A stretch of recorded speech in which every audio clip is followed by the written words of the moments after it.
Hi all.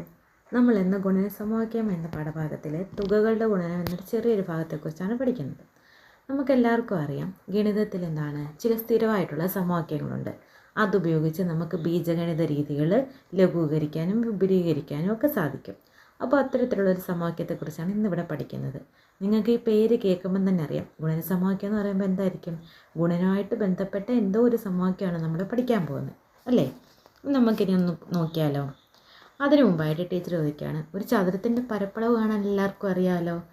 നീളവും വീതിയും തന്നു കഴിഞ്ഞാൽ ഒരു ചതുരത്തിൻ്റെ പരപ്പളവ് എങ്ങനെയാണ് കണ്ടുപിടിക്കുന്നത്? എങ്ങനെയായിരിക്കും? നീളം ഗുണം വീതി ചെയ്യണം, അല്ലേ? നീളവും വീതിയും തന്നു കഴിഞ്ഞാൽ ചതുരത്തിൻ്റെ പരപ്പളവ് കണ്ടുപിടിക്കാൻ എന്താ ചെയ്യേണ്ടത്? നീളവും വീതിയും കൂടി ഗുണിക്കണം. അങ്ങനെയാണെങ്കിൽ ടീച്ചർ ചോദിക്കുകയാണ്, 26 സെൻറ്റിമീറ്റർ നീളവും 15 സെൻറ്റിമീറ്റർ വീതിയുമുള്ള ഒരു ചതുരത്തിൻ്റെ പരപ്പളവ് കണ്ടുപിടിക്കാൻ പറഞ്ഞാൽ നമ്മൾ എങ്ങനെ കണ്ടുപിടിക്കും? അതിൻ്റെ നീളവും വീതിയും കൂടി ഗുണിക്കണം. ഇവിടെ നീളം 26 സെൻറ്റിമീറ്ററും വീതി 15 സെൻറ്റിമീറ്ററുമാണ്. ഈ നീളവും വീതിയും കൂടി ഗുണിക്കുമ്പം 26 ഗുണം 15 എന്ന് കിട്ടും, അല്ലേ? നമുക്ക് ഈ സംഖ്യകൾ തമ്മിൽ ഇങ്ങനെ നേരിട്ട് ഗുണിക്കാതെ ടീച്ചർ വേറൊരു രീതി എല്ലാവർക്കും പറഞ്ഞു തരട്ടെ. ഒന്ന് നോക്കിക്കേ. ഇവിടെ ആ 26 സെൻറ്റിമീറ്റർ നീളമുള്ള ആ ഒരു നീളമുള്ള ചതുരമുണ്ടല്ലോ, അതിനെ ഞാൻ 20 സെൻറ്റിമീറ്ററും 6 സെൻറ്റിമീറ്ററുമായിട്ട് കട്ട് ചെയ്തു. അതേപോലെ 15 സെൻറ്റിമീറ്റർ വീതിയെ 10 സെൻറ്റിമീറ്ററും 5 സെൻറ്റിമീറ്ററും ആക്കിയെടുത്തു. എന്നിട്ട് ഒരു 4 ചതുരമുണ്ടാക്കി. മനസ്സിലായോ? ആ ഒരു വലിയ ചതുരത്തെ ഞാൻ എന്ത് ചെയ്തു? 4 ചതുരമാക്കി വിഭജിച്ചു. എ എന്നൊരു ചതുരം കിട്ടി, ബി, സി, ഡി, ഇങ്ങനെ 4 ചതുരം കിട്ടി. ഇതിൽ നമുക്ക് നോക്കാം, നമുക്ക് കണ്ടുപിടിക്കേണ്ടത് ഈ വലിയ ചതുരത്തിൻ്റെ പരപ്പളവാണ് നമുക്ക് കണ്ടുപിടിക്കേണ്ടത്, അല്ലേ? അപ്പോൾ ഈ വലിയ ചതുരത്തിൻ്റെ പരപ്പളവ് കണ്ടുപിടിക്കാൻ വേണ്ടി നമുക്ക് എന്ത് ചെയ്താൽ മതി? അകത്തുള്ള ഈ 4 ചതുരത്തിൻ്റെയും കൂടി പരപ്പളവുകൾ കണ്ടുപിടിച്ചിട്ട് അതെല്ലാം കൂടി കൂട്ടിയാൽ നമുക്ക് വലിയ ചതുരത്തിൻ്റെ പരപ്പളവ് കിട്ടില്ലേ? അപ്പോൾ നിങ്ങളൊന്ന് നോക്കിയേ. ആദ്യം എയുടെ പരപ്പളവ് കണ്ടുപിടിക്കണം. എയുടെ പരപ്പളവ് എങ്ങനെയാണ് കണ്ടുപിടിക്കുന്നത്? നീളവും വീതിയും കൂടി ഗുണിക്കണം. ഇവിടെ നമുക്ക് 10 സെൻറ്റിമീറ്ററും 20 സെൻറ്റിമീറ്ററും ഉണ്ട്. ഇത് തമ്മിൽ ഗുണിച്ചാൽ എന്ത് കിട്ടും? 10 ഗുണം 20 ചെയ്യാം. അതുപോലെ ബിയുടെ ആണെങ്കിലോ 6 ഗുണം 10, സി ആകുമ്പോഴോ 5 ഗുണം 20, ഡിയുടെ ആകുമ്പം 6 ഗുണം 5 എന്ന് കിട്ടും. അങ്ങനെ 4 പരപ്പളവ് നമുക്ക് കിട്ടും. ഒന്ന് നോക്കിക്കേ. എയുടെ പരപ്പളവ്, ബിയുടെ പരപ്പളവ്, സിയുടെ പരപ്പളവ്, ഡിയുടെ പരപ്പളവ്, ഇങ്ങനെ 4 ചതുരത്തിൻ്റെ പരപ്പളവ് ഇവിടെ കിട്ടിയിട്ടുണ്ടല്ലോ. ഇനി നമുക്ക് വലിയ ചതുരത്തിൻ്റെ പരപ്പളവ് കണ്ടുപിടിക്കാൻ ഈ 4 ചതുരത്തിൻ്റെയും കൂടി പരപ്പളവുകൾ തമ്മിൽ കൂട്ടാം, അല്ലേ? നോക്കിയേ നിങ്ങൾ ഇവിടെ നോക്കിയേ. വലിയ ചതുരത്തിൻ്റെ പരപ്പളവ് സമം 4 ചതുരങ്ങളുടെയും പരപ്പളവുകളിലെ തുക. ഇവിടെ നമുക്ക് വേണ്ട ആദ്യത്തെ എന്താണ്? എയുടെ ആണ്. 20 ഗുണം 10 അതാണ് ഇവിടെ എഴുതിയിരിക്കുന്നത്. പിന്നെ 6 ഗുണം 10 അതിവിടെ എഴുതി. 20 ഗുണം 5 അതിവിടെ എഴുതിയിട്ടുണ്ട്. 6 ഗുണം 5 ഇതെല്ലാം കൂടി കൂട്ടുമ്പോഴാണ് നമുക്ക് വലിയ ചതുരത്തിൻ്റെ പരപ്പളവ് കിട്ടുന്നത്.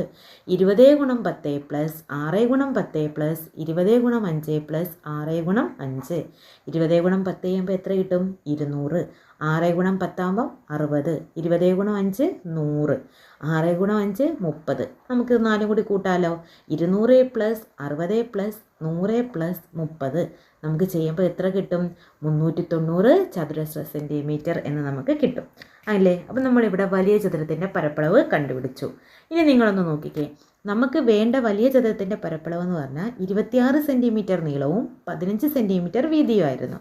ഇപ്പം നമ്മളിവിടെ ചെയ്തപ്പം 20 പ്ലസ് 6 എന്നല്ലേ 26-നെ എടുത്തിരിക്കുന്നത്. അതേപോലെ 15-നെ 10 പ്ലസ് 5 എന്നല്ലേ എടുത്തിരിക്കുന്നത്. അത് തമ്മിൽ ആ ഗുണിച്ചില്ലേ, അതാണല്ലോ നമുക്ക് ഇവിടെ ചെയ്ത് വെച്ചിരിക്കുന്നത്. 20 × 10 പ്ലസ് 6 × 10 പ്ലസ് 20 × 5 പ്ലസ് 6 × 5. നമുക്കതിനെ ഒന്ന് എടുത്തെഴുതി നോക്കിയാലോ. നോക്കിയേ.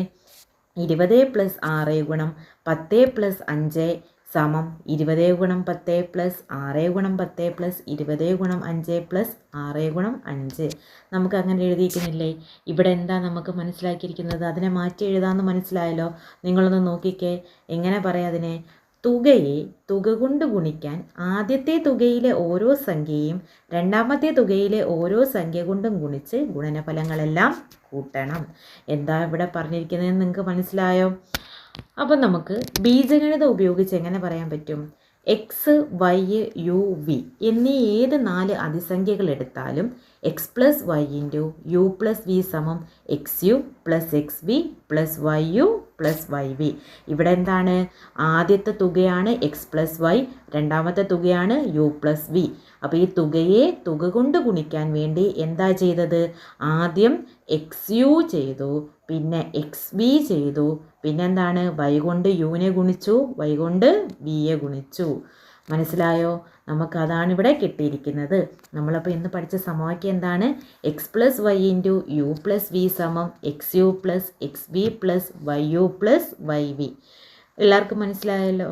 അപ്പം നമുക്ക് ഇനി ഇത് വെച്ച് നമുക്കൊരു കണക്ക് ചെയ്ത് നോക്കാം. ഒന്ന് നോക്കിയേ, 31 ഗുണം 51 നമുക്ക് ചെയ്യാനുള്ളതാണ് എന്ത്? 31 ഗുണം 51. നമുക്ക് ഈ സമവാക്യം ഉപയോഗിച്ച് എങ്ങനെ ചെയ്യാൻ പറ്റും? 31 നമുക്ക് ആദ്യം മാറ്റി എഴുതാമല്ലോ. എങ്ങനെ എഴുതാൻ പറ്റും? 31 നമുക്ക് 30 പ്ലസ് 1 എന്നും 51 50 പ്ലസ് 1 എന്നും എഴുതാമല്ലോ. ഒന്ന് നോക്കിക്കേ, 31 ഗുണം 51 സമം 30 പ്ലസ് 1 ഇൻറ്റു 50 പ്ലസ് 1. ഇവിടെ നമ്മൾ ഈ തുകയെ തുക കൊണ്ട് ഗുണിക്കാൻ എന്ത് ചെയ്തു?